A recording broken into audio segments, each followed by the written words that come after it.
masuk kepada hadis yang ketiga.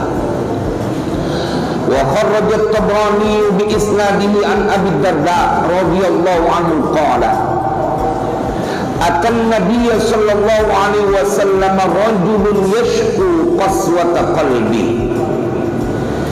Telah datang kepada Nabi siapa yang datang, rajulun seseorang, yashku qaswata qalbi, yang dia mengadukan tentang kerasnya dia punya hati, kerasnya hatinya.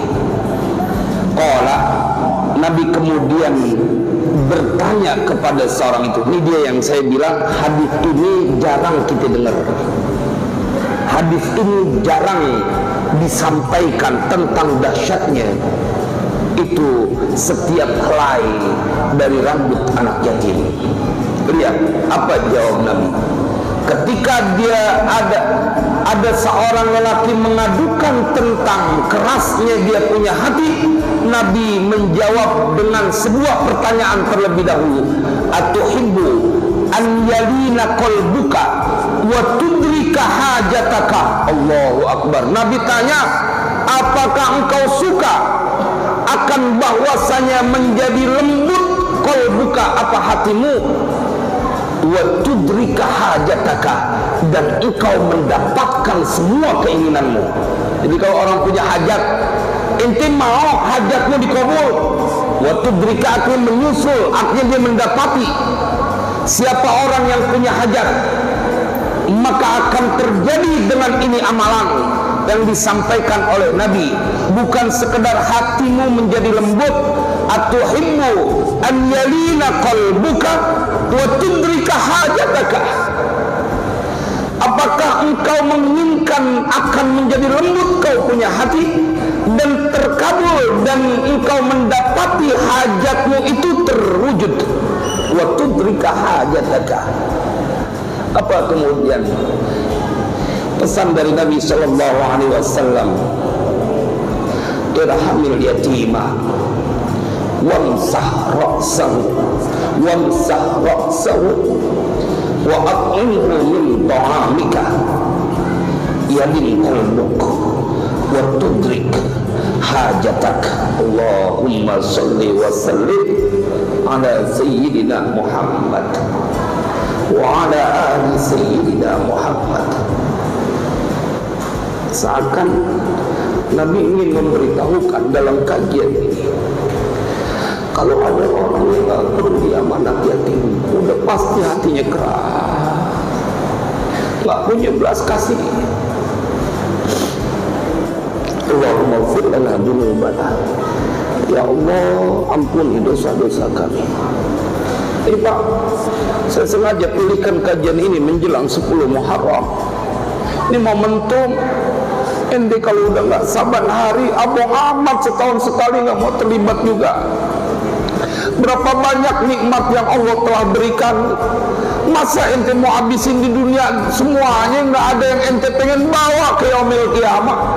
Emangnya kagak kepengen masuk surga bertemu dengan baginda Rasulullah? Kalau emang kepengen nih ada jalannya. Kita nggak tahu Bapak Ibu umur kita sampai kapan, kita nggak tahu. Kalau kita punya kepengen, umur kita pengennya panjang. Tapi semua ketentuan ada dalam kekuasaan Allah.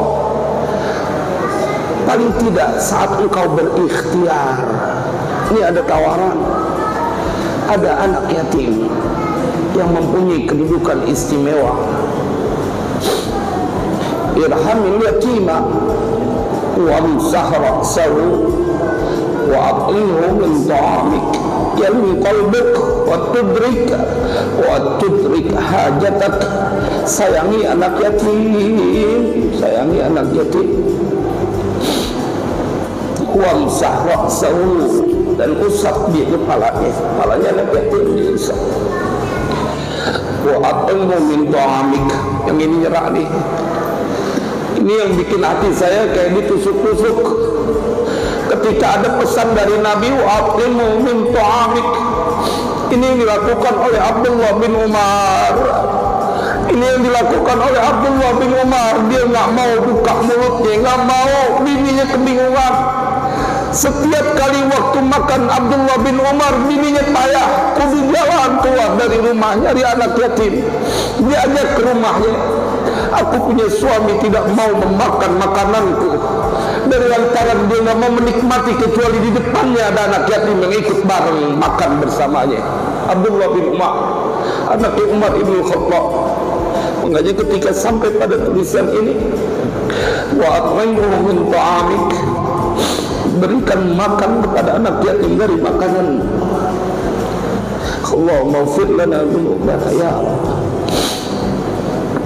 Jadi ada 3 hal: sayangi anak yatim, usap dia punya kepala,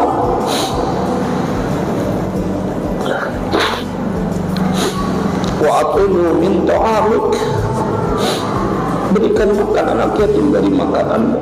Bagaimana dengan orang-orang yang membentak, yang marahin anak yatim tanpa punya salah? Bagaimana dengan orang-orang yang bahkan menuduh bid'ah saat banyak saudaranya sedang berikhtiar 10 Muharram pengen nyenengin anak yatim malah dituduh bid'ah? Jemaah sekalian berbahagia, wa at'imhu min ta'amik yalin qalbuk, niscaya akan lembut kau punya hati, akan lembut. Maka mereka yang tidak pernah mikirin anak yatim, tidak pernah peduli pada anak yatim,